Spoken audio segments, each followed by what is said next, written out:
Apesar de todas as nossas diferenças, temos uma coisa em comum. É isso mesmo, todos nós nos sentimos vivos e percebemos ativamente o presente, neste exato momento. Mas aqui está o problema, meus amigos. Essa sensação de agora mesmo está, de fato, um pouco atrasada. Leva cerca de meio segundo para nosso cérebro traduzir as informações para nossa consciência. Se pensarmos bem, tecnicamente, o futuro já está pronto, mas não o estamos percebendo no devido tempo. E isso não é tudo. Nossos diferentes sentidos captam informações, cada um em seu próprio ritmo, o que significa que nosso cérebro precisa arrastar alguns deles para nos dar uma sensação perfeita do presente. É como se nosso cérebro estivesse tentando costurar um monstro Frankenstein de informações sensoriais em tempo real. E isso com uma aparência bonita. Mas é aqui que as coisas ficam realmente malucas. Os pesquisadores descobriram que podem interferir nessa percepção. Quando esse atraso padrão é removido, nosso cérebro fica confuso e nos dá a impressão de que o efeito ocorreu antes da ação que o desencadeou. É como se você percebesse o som da campainha, mas antes de realmente apertar o botão. Estranho, não é? Por que nosso cérebro é tão facilmente enganado? Bem, é porque nossas mentes conscientes têm muito trabalho a fazer. Temos que traduzir o mundo ao nosso redor, pensar no que pode acontecer em um futuro próximo e descobrir o que fazer em seguida. Tudo isso leva tempo, o que não é bom quando se está enfrentando um perigo rápido. Imagine que um animal selvagem e perigoso pule em sua direção. Se você tiver que pensar conscientemente em como reagir, já era. Felizmente, nosso cérebro tem kits de resposta a emergências que entram em ação quando mais precisamos deles. O reflexo de sobressalto é a resposta mais rápida, acionada por um ruído ou um movimento repentino. Em 5 milissegundos, muitos músculos são acionados para reagir, e você já está em movimento sem perceber. Se tivermos mais alguns milissegundos, nosso cérebro pode agir de uma forma mais interessante. A amígdala, a primeira parada do cérebro para processar emoções, leva cerca de 12 milissegundos para processar uma ameaça. Ela não é super sofisticada, mas pode detectar facilmente o perigo. De fato, algumas de nossas melhores ações são realizadas sem uma tomada de decisão consciente. Qualquer coisa que façamos em menos de meio segundo, como bater em uma bola ou olhar para alguém, é feita automaticamente. Portanto, embora nossa mente consciente seja excelente para estratégias de longo prazo, algumas de nossas melhores ações são realizadas sem ela. Mas vamos à verdadeira questão. Os pensamentos podem variar, claro, todos nós sabemos disso porque já vivemos isso. Fazer uma escolha difícil na carreira, ou como pai ou mãe, exige muito mais raciocínio do que escolher a cobertura do sorvete. Mas você já se perguntou qual é a velocidade do pensamento? Será que precisamos de uma Ferrari para acompanhar o ritmo do nosso cérebro, ou podemos simplesmente andar de bicicleta? Bem, alguns cientistas abordaram essa questão complicada, medindo a rapidez com que nos tornamos conscientes das informações que coletamos por meio de nossos sentidos. Aparentemente, podemos detectar estímulos que duram apenas 50 milissegundos. Isso é cerca de 1/20 de segundo, caso esteja calculando. Agora, se estivermos falando de detecção e resposta, vamos usar o velocista reagindo ao ruído da largada como referência. Isso é extremamente rápido, levando apenas cerca de 150 milissegundos. No entanto, a velocidade de nossas vias nervosas pode prejudicar nossos pensamentos rápidos. Antigamente, os cientistas estimavam que a informação viajava a uma velocidade de 35 metros por segundo para percorrer nossos nervos. Mas graças às pesquisas modernas, agora sabemos que alguns nervos bem isolados podem se movimentar a uma velocidade impressionante de 120 metros por segundo. Isso é comparável a vários dos carros mais rápidos do mundo, como um Aston Martin ou uma McLaren. Dito dessa forma, a velocidade do pensamento é muito rápida, mas não se preocupe, você não precisa treinar como um atleta olímpico para acompanhar o ritmo do seu próprio cérebro. Você pode até ter parado para pensar em quantos pensamentos você tem em um dia. Essa pergunta também conta como um pensamento, você sabe. Alerta de spoiler, é mais do que você pensa. Desde o momento em que acorda até o momento em que adormece, e talvez até depois disso, seu cérebro está constantemente produzindo pensamentos. Alguns deles podem ser simples como preciso lavar roupa ou devo ligar para minha mãe. Outros podem ser mais complexos como qual é o sentido da vida ou como amamos. Acredite ou não, um estudo realizado em 2020 descobriu que uma pessoa comum tem mais de 6.000 pensamentos por dia. Isso é pensar muito. O estudo usou exames cerebrais para rastrear quando novos pensamentos começavam enquanto os participantes estavam descansando ou assistindo a um filme. Mas nem todos os pensamentos são iguais. Alguns podem nos fazer sentir felizes e animados, enquanto outros podem nos derrubar e deixar preocupados. Para a maioria das pessoas, os pensamentos negativos podem ser difíceis de afastar. Além disso, você sabia que sua personalidade pode afetar a quantidade de pensamentos que você tem? Quem é um pouco mais agitado tende a ter mais pensamentos do que quem é mais calmo. Mas não se preocupe, ter um cérebro barulhento não significa automaticamente que há algo errado com você. Às vezes, nosso cérebro pode até produzir pensamentos intrusivos que são perturbadores ou incômodos, embora seja natural ter esses tipos de pensamentos ocasionalmente, se eles estiverem ocorrendo com frequência e atrapalhando sua rotina diária, talvez valha a pena conversar com um profissional. Mas de onde vêm todos esses pensamentos? As células nervosas do seu cérebro, ou neurônios, são responsáveis pela comunicação com outras células por meio da geração de neurotransmissores. Isso desencadeia uma reação em cadeia de disparo de neurônios, o que gera pensamentos. Mas e se você quiser mudar seus pensamentos? Isso é possível. Técnicas como a atenção plena e o trabalho com um especialista treinado podem ajudá-lo a lidar com pensamentos indesejados e proporcionar um estado mental mais relaxado. Nosso cérebro é semelhante aos músculos que nos ajudam a nos movimentar. Podemos treiná-lo para melhorar nossa vida até certo ponto. No final das contas, o que importa não é o número de pensamentos, mas como eles o afetam e o que acontece com eles. Por falar em coisas estranhas que o cérebro pode fazer, uma notícia de enlouquecer acaba de chegar à comunidade científica. Os pesquisadores descobriram algumas ondas cerebrais estranhas em polvos. Sim, você ouviu direito. Essas maravilhas de 8 braços apresentam um tipo de onda cerebral que nunca encontramos no reino animal. Agora, antes que você imagine pequenos polvos usando toucas de banho minúsculas com eletrodos para fora, deixe-me contar como essa descoberta foi feita. Os cientistas fixaram eletrodos cirurgicamente nos cérebros dos polvos e puderam ter um vislumbre de seus processos de pensamento. O incrível projeto capturou os primeiros registros cerebrais de polvos que podem se movimentar à vontade, e os resultados são alucinantes. Os pesquisadores descobriram que alguns dos padrões de ondas cerebrais são muito parecidos com os encontrados no Centro de Memória Humana. Isso sugere que a evolução convergente pode estar em jogo aqui. O que significa evolução convergente, você pergunta? É quando dois animais diferentes acabam tendo a mesma característica, mesmo que não compartilhem um ancestral comum recente. Outro exemplo semelhante de evolução convergente é o dos golfinhos e morcegos. Ambos usam o som para descobrir onde estão, mas seus ambientes não poderiam ser mais diferentes. Os polvos são considerados fascinantes tanto por cientistas quanto por não cientistas. Desde suas memórias extraordinárias até sua capacidade de se camuflar, essas criaturas são simplesmente incríveis. Sabe-se que eles usam objetos para resolver problemas e até sonham. Sim, você ouviu bem. As ondulações de cores que podemos ver em sua pele enquanto dormem nos mostram que eles também podem estar sonhando. Entretanto, os polvos são notoriamente difíceis de estudar. Eles podem tocar todas as partes do corpo com seus longos braços, o que significa que não tem problemas para remover quaisquer objetos de rastreamento que os cientistas possam colocar neles. Ser a menina dos olhos de alguém, sentir borboletas no estômago, ficar caidinho por uma pessoa. Esses são apenas alguns jeitos de dizer que você está apaixonado. É um sentimento tão avassalador que faz o coração bater mais rápido e deixa as mãos suadas. E por mais que a gente pense que o amor fica guardado no coração, na verdade ele acontece no cérebro. Esta é a Sarah. Vamos acompanhar a história dela para analisar de perto a ciência do amor. Não estamos stalkeando, só observando. Sarah vai se encontrar pela primeira vez com um cara que conheceu em um aplicativo de namoro. Ela passou a tarde inteira tentando decidir que roupa usar. Quando o horário do encontro finalmente chegou, ela começou a sentir tonturas e dormência no estômago. A maioria de nós se identifica com essas sensações, que os psicólogos chamam de antecipação. A ciência explica que isso ocorre porque o cérebro libera uma grande quantidade de cortisol, também conhecido como o hormônio do estresse. Isso faz o corpo ativar um instinto de lutar ou fugir. Então, se o pretendente da Sarah estiver 20 minutos atrasado e não enviar uma mensagem com alguma explicação, ela provavelmente irá embora do restaurante o mais rápido possível. Encontros podem ser desgastantes para o organismo, pois trazem muita incerteza.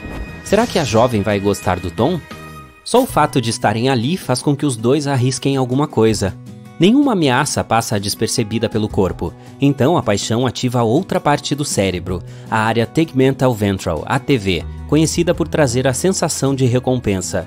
Isso faz as pessoas se sentirem saciadas e motivadas. A ativação da ATV ocorre quando comemos alguma coisa doce e gostosa ou quando matamos nossa sede.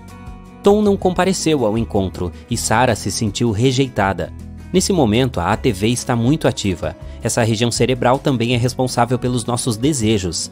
E você sabe o que dizem por aí, a gente sempre quer o que não pode ter. A Sarah tenta de novo, marca outro encontro e conhece o Davi. Desta vez, parece que deu match. Após saírem juntos algumas vezes, a jovem não pensa em mais nada, só no Davi. Na verdade, ela pensa nele durante mais de 80% das horas em que está acordada. E isso é muito normal. De acordo com a neurocientista comportamental doutora Sandra Langslag, quem está no comecinho de namoro passa até 90% do tempo pensando na pessoa amada. Sim, se apaixonar é praticamente uma obsessão. E esse sentimento fica mais intenso quando a ATV libera um neurotransmissor da felicidade chamado dopamina. Quanto mais dopamina, melhor. Neste exato momento, a Sarah começa a ficar eufórica e mais atraída pelo Davi. Tudo nele a encanta, e por um momento ela acredita que encontrou o homem de sua vida. Os motivos que fizeram Sarah e Davi se sentirem atraídos um pelo outro também podem ser explicados pela química cerebral. Tudo culpa dos feromônios. Os dois podem ter captado esses sinais químicos um do outro, que é uma forma natural de transmitir importantes informações genéticas e até físicas. Basicamente, os cérebros dos dois entenderam que suas genéticas combinam, o que intensificou a produção de estrogênio no caso da Sarah e testosterona no caso do Davi. Nesse estágio, os dois pombinhos costumam não enxergar defeitos um no outro. A fase dos óculos cor-de-rosa acontece porque a parte do cérebro que está funcionando fala mais alto do que o córtex pré-frontal, que é o que faz os humanos terem pensamento crítico. Então, os apaixonados não conseguem literalmente criticar a pessoa amada. Mas isso não vai durar para sempre. Com o tempo, Sarah e Davi começam a compartilhar segredos íntimos e até a rotina do dia a dia. Eles estão entrando em uma nova fase do relacionamento, conhecida como apego ou amor compassivo. Nela, o cérebro começa a liberar ocitocina e vasopressina, conhecidos como hormônios casamenteiros. Eles sinalizam confiança, sentimentos de apoio social e vínculo. Aí, os dois jovens se sentem mais seguros no relacionamento e sabem que podem contar um com o outro para construir um futuro juntos. O amor romântico é parecido com outras formas de amor, já que esses mesmos hormônios também ajudam a formar famílias e amizades. Aqui está um efeito colateral curioso da liberação de ocitocina. Sarah tem enfrentado um momento difícil no trabalho, já que a empresa está reduzindo o quadro de funcionários. Todos temem ser demitidos e o nível geral de estresse disparou. Mas Sarah está conseguindo manter o estresse sob controle. O fato de ela estar em um relacionamento estável de longo prazo a ajuda a se sentir mais calma. E ela se sente assim graças à ocitocina que seu cérebro está liberando constantemente. Uma pesquisa feita em 2019 mostra que vínculos amorosos fortes podem tornar as dificuldades mais toleráveis. No estudo, 102 pessoas tiveram que mergulhar suas mãos em água gelada por alguns minutos. De todos os participantes, os que estavam comprometidos pareceram sentir menos estresse ou dor, mesmo aqueles que não estavam ao lado de seus parceiros durante a tarefa. A imagem mental da pessoa amada já foi suficiente. Isso que é amor de verdade, hein? Outras coisas estranhas podem acontecer quando se está apaixonado, como a telepatia, por exemplo. E não tô brincando. Pesquisadores chamam isso de sincronia neural, que é quando os casais tendem a ter linhas de pensamento parecidas. A professora Zoe Donaldson, que conduziu o estudo, diz que quanto mais um casal está conectado, mais sincronia demonstra. Outra pesquisa também mostrou que os casais podem até sincronizar seus batimentos cardíacos quando dormem lado a lado. E não, se apaixonar e sentir tudo o que mencionamos não é algo exclusivo dos humanos.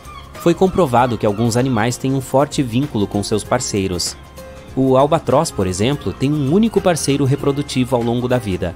Essa ave migra o ano inteiro, mas sempre volta para um mesmo lugar, onde se reencontra com seu parceiro. Agora, é normal que, com o tempo, os óculos cor-de-rosa desbotem e o córtex pré-frontal finalmente consiga fazer seu trabalho. O julgamento e o pensamento crítico voltam a ficar em evidência, então as duas partes começam a ver defeitos que não existiam antes. Sarah não gosta quando Davi deixa suas meias espalhadas pelo apartamento, e ele, por sua vez, acha que a amada assiste Netflix demais. O problema é quando essas divergências persistem e crescem, a ponto de o relacionamento acabar. Surpreendentemente, os términos também são gerenciados pelo cérebro. Embora a Sarah pense que fez a coisa certa colocando um fim na relação, ela ainda sente algo parecido com uma dor física. É que as decepções ativam o córtex insular, uma região do cérebro que processa a dor. Mas essa área cerebral não distingue a dor emocional da física. Então, um coração partido pode doer tanto quanto um tornozelo torcido. Com o passar dos dias, Sarah se pega pensando no Davi de novo. Enquanto limpa a casa, ela encontra algumas coisas dele que ficaram para trás. Às vezes, a vontade de mandar uma mensagem parece incontrolável, como se fosse uma fome ou sede imensa. Isso acontece porque a ATV está sendo ativada de novo, o centro de motivação e recompensa que nos faz sentir saudade. É a mesma parte cerebral que estava a pleno vapor no começo da história deles. Esse turbilhão de emoções também ativa o sistema de alarme do corpo da jovem, o eixo de estresse. E como ela está produzindo menos ocitocina, pode ser difícil lidar com todos os sentimentos. Mas o quadro melhora. Com o tempo, a região cortical mais alta é ativada. Ela é responsável por supervisionar a razão e o controle de impulsos. Ou seja, é o que freia suas vontades irracionais. Assim, o ímpeto de mandar uma mensagem para o Davi vai sumindo aos poucos. Esse não é o primeiro término da Sarah, e ela sabe que ficará bem. Alguns anos atrás, porém, na adolescência, era muito mais difícil se recuperar de um fim de relacionamento. É que a região cortical mais alta dela ainda estava amadurecendo. Então, adolescentes tendem a ter menos mecanismos de autocontrole em situações como essa. Em breve, Sarah sentirá vontade de conhecer outra pessoa e, mais uma vez, embarcará nessa montanha-russa de sentimentos que chamamos de amor. Há dias em que nos sentimos exaustos e totalmente sem energia, mesmo após uma boa noite de sono. Muitos fatores causam fadiga e apatia, e eles variam de indivíduo para indivíduo. Mesmo uma pequena tempestade solar a 152 milhões de quilômetros de distância da Terra pode deixar nossos neurônios mais fracos. Estudos revelaram que tempestades solares são tão fortes que podem desincronizar nosso relógio biológico, causando sono excessivo e preguiça. É que a atividade eletromagnética gerada pela perturbação do Sol influencia a glândula pineal do cérebro humano. Apesar de ser muito pequenina, essa glândula é de suma importância para o nosso sistema endócrino, pois regula muitas funções vitais do corpo. Uma de suas principais responsabilidades é coletar informações sobre a iluminação do ambiente e liberar melatonina. Esse hormônio nos ajuda a relaxar e a sentir sono. Atividades eletromagnéticas anormais causam uma produção excessiva de melatonina, resultando em fadiga e sonolência no meio do dia. Mas calma, não precisa fazer um capacete de papel alumínio. Por sorte, existem algumas dicas universais que você pode testar em casa para restaurar seu nível de energia. E o melhor, não é preciso comprar nenhum equipamento especial. Você só precisará do seu próprio corpo e de 2 minutos do seu precioso tempo. Entrelace os dedos de suas 2 mãos, exceto os polegares. Verifique se as segundas articulações de cada dedo estão alinhadas. Aplique um pouco de pressão apertando os dedos e colocando articulação em cima de articulação, osso em cima de osso. Não pare de fazer força e continue apertando por 1 minuto. Em determinado ponto, você pode sentir mudanças em seus seios paranasais, que são partes ocas que ficam atrás de seus olhos, bochechas e testa. Você pode sentir uma liberação gradual de pressão nessa região. Seu nariz pode até começar a escorrer. Se estiver tentando fazer esse exercício com outra pessoa, certamente vai perceber que os sintomas podem variar. Após 1 minuto, libere seus dedos e relaxe os braços completamente. E aí, sentiu alguma mudança em seu corpo? Tem gente que pode ouvir um leve zumbido, sentir gotejamento nas trompas de Eustáquio ou achar que a região em volta das bochechas e da testa ficou mais leve. Esse truque pode ser usado em qualquer horário, quando sentir necessidade de recarregar a bateria e restaurar sua paz interior. Você pode se exercitar até no meio de uma prova escolar, em um primeiro encontro com seu crush ou durante uma reunião estressante de trabalho. Ninguém vai saber, será nosso segredinho. Esse efeito refrescante surge graças à anatomia complexa e sábia do seu organismo. A reflexologia funciona bem porque o sistema nervoso de suas mãos está diretamente conectado com sua cabeça, seu cérebro e os seios nasais. As mãos são ricas em pontos de pressão que podem ser muito úteis quando você precisar aliviar alguma dor ou reiniciar o cérebro. Quando você estimula um deles, algum neurotransmissor em seu cérebro acaba reagindo. Isso quer dizer que você pode enganar o seu cérebro, fazendo-o mandar o corpo se sentir bem e animado. E é absolutamente de graça. Isso é, se você souber apertar o botão certo. Então, que tal mergulhar no mundo de superpoderes escondido em suas mãos e explorar os pontos principais da reflexologia? Mas, se estiver grávida, consulte seu médico antes de ativar esses pontos. A reflexologia pode estimular mudanças na pressão sanguínea e causar uma resposta hormonal desnecessária. Um dos pontos fica na parte anterior do antebraço. Seu nome é Neiguan, ou pericárdio 6, pois faz parte do famoso canal pericárdio que se estende dentro do braço, da axila até o dedo médio. Você pode encontrar o ponto Neiguan entre os tendões, medindo 4 dedos abaixo do pulso. Se não conseguir ver a região entre os tendões com clareza, feche o punho.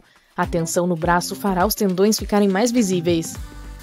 Agora abra a mão, relaxe e massageie esse buraquinho assim que conseguir detectá-lo. Depois, pressione levemente durante 4 ou 5 segundos.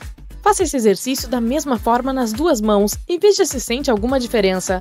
Você também pode massagear a região inteira depois para relaxar o braço se necessário. Durante o exercício, uma sensação de relaxamento se espalhará pelo braço até chegar ao peito. Se não sentir nada, não fique triste. Tente de novo mais tarde. Os mestres da acupuntura trabalham com esse ponto para ajudar as pessoas a se sentirem mais energizadas e concentradas, para aliviar dores de cabeça, além de desconforto no estômago, braços e peito. Dizem que isso também auxilia a reduzir a ansiedade e enjoos de viagem. A acupuntura serve para equilibrar os fluxos de energia do corpo. Essas técnicas funcionam melhor quando você está totalmente relaxado. Se estiver fazendo esse exercício em outra pessoa, peça a ela que se deite e ajude a relaxar por completo. Há outro ponto de pressão mágico chamado Zhongzhu. Ele pode ajudar a aliviar tensão do pescoço, dores de cabeça passageiras e dores nos ombros e na parte superior das costas. Esse ponto geralmente é fácil de identificar. Ele fica atrás das juntas, no espaço entre os tendões dos dedos anelar e mínimo. Pressione com firmeza esse buraquinho por 4 ou 5 segundos. Você deve sentir um fluxo agradável de relaxamento nos braços e na coluna cervical. Aqui está outro botão mágico que ajuda demais em casos de ansiedade ou dor de cabeça. Procure esse ponto de pressão naquele pedaço de pele que fica entre o polegar e o dedo indicador. Depois, use os mesmos dedos da mão oposta para pressionar o local. Massageie devagar, com leveza, por 4 a 5 segundos. Depois, troque de mão. E aí, sentiu alguma diferença? Se ainda se sentir esgotado após estimular todos os pontos de pressão que mencionei, é hora de olhar ao redor. É bem provável que o clima seja o culpado pela sua fadiga. Se estiver dentro de um carro quente, andando sob um sol escaldante ou em uma sala de aula pouco ventilada, é natural se sentir cansado e com sono. Apesar de sabermos que o calor nos deixa cansados, nem todos sabem exatamente o porquê. Primeiro, quando está quente, seu corpo começa a enviar fluidos e sangue para a superfície do corpo para resfriá-lo. Esse processo gasta recursos do seu organismo, deixando você com pouca energia. Em segundo lugar, tenha em mente que a desidratação sempre causa sonolência e preguiça. Quando está calor, seu corpo perde sal e fluidos rapidamente em forma de suor. Às vezes, nem é o calor que faz você se sentir esgotado, mas o desequilíbrio dos fluidos. Então, tomar água suficiente é crucial para se sentir bem disposto durante o dia. E se você prefere estimular seu cérebro com café, lembre-se de que bebidas cafeinadas podem agir como diuréticos, o que significa que podem causar uma leve desidratação dentro do seu corpo. Então, é recomendado tomar cuidado e optar por mais água comum para restaurar o equilíbrio natural.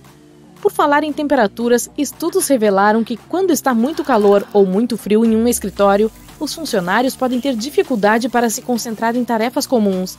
Em um dos questionários, 22% dos trabalhadores reclamaram que um espaço quente demais afeta negativamente o foco deles. E outros 11% dos entrevistados disseram que era difícil trabalhar em um ambiente frio demais. Essas preferências de temperatura podem variar de acordo com as taxas metabólicas e os hábitos fisiológicos de cada pessoa.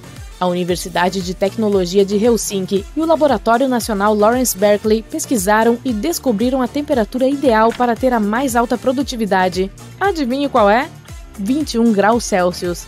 Mas se essa temperatura subir para cerca de 24 graus, o entusiasmo geral do ambiente de trabalho começa a diminuir. Então, se não estiver satisfeito com o clima do seu local de trabalho, faz sentido usar mais casacos ou se mudar para uma sala de reuniões onde é possível ajustar o ar-condicionado como quiser. Quem sabe isso ajuda a aumentar sua produtividade. Se não funcionar, lembre-se dos truques mágicos da reflexologia que mostramos antes.